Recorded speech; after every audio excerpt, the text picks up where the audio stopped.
As part of the Cognita group of schools, Horizon International School is participating in the Global Be Well Day on Thursday, 28th of September 2023. The theme for us on this day is sleep. In this video, we aim to outline the importance of sleep, explore the different stages of sleep and the overall sleep cycle, discuss how much sleep is enough for our young people, and to discover more about sleep hygiene. Sleep is important for so many different aspects of our overall health and well-being. Advances in brain imaging technology in the last 15 years or so have helped us to understand not only which areas of the brain are activated and deactivated in sleep, but also the link between, for example, sleep and memory. So many different areas of daily life are affected by the quality and quantity of our sleep. You can see on this slide the features of the 5 stages of sleep. In some literature and on some websites, you may see this described as 4 stages of sleep. That is because stages 3 and 4 are often combined to describe deep sleep.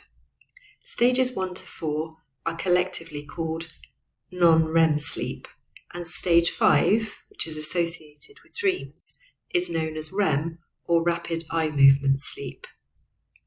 We go through between 4 and 6 of these sleep cycles each night, each cycle lasting between 1.5 to 2 hours. This ensures good quality sleep, which has a positive impact on all of the areas shown on the previous slide.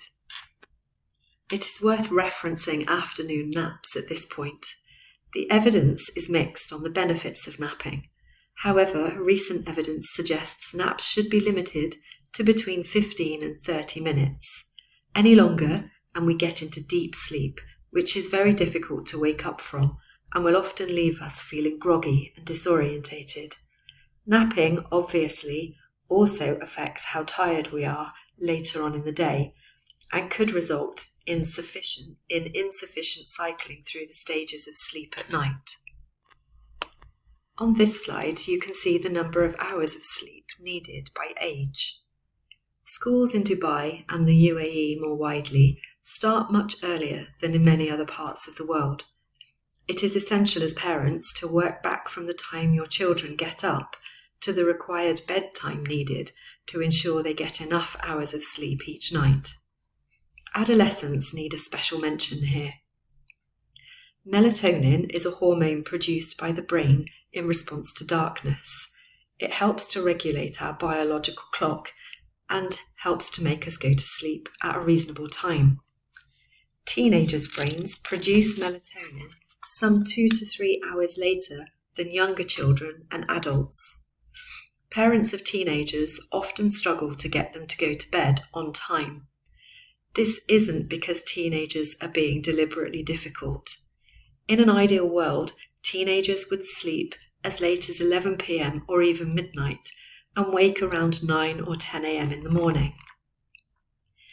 Teenagers may appear chronically tired, and their increased social activities, sporting and academic commitments, combined with the later production of melatonin, can seriously impact the amount of quality sleep they get. Having supportive conversations about sleep with our teenagers is really important in helping them to understand and take control of their own sleep habits. Sleep hygiene is a concept used to denote the rules around things that help us get that all-important good night's sleep. For younger children, ensuring we prepare them for sleep is really important. Reducing stimulation is important in the hour or so before bedtime. Removing devices, lowering lighting, having a warm bath, and listening to stories are all good preparation for sleep. For all of us, putting devices down is a key ingredient in preparing for sleep.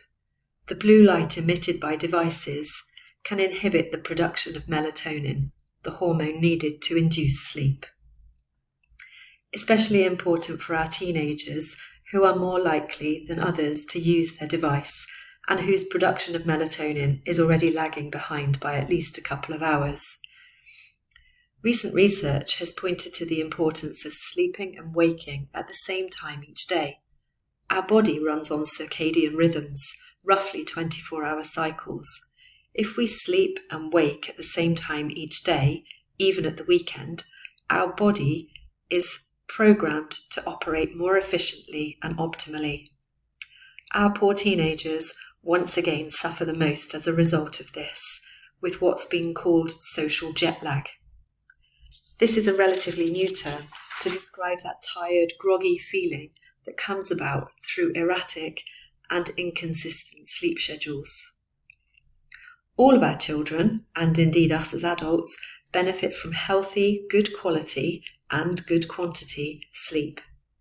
If you have any concerns about sleep in relation to your children, please feel free to have a chat with your child's teacher or progress leader. Additionally, our school counsellor, Miss Coral, would be more than happy to discuss the importance of sleep and sleep hygiene with you. Finally, Mrs. Buckley in the primary school and Miss Peacock in the secondary school are also available for discussions around any concerns you may have to do with sleep and your children. Thank you very much for your time in listening and watching this video on sleep.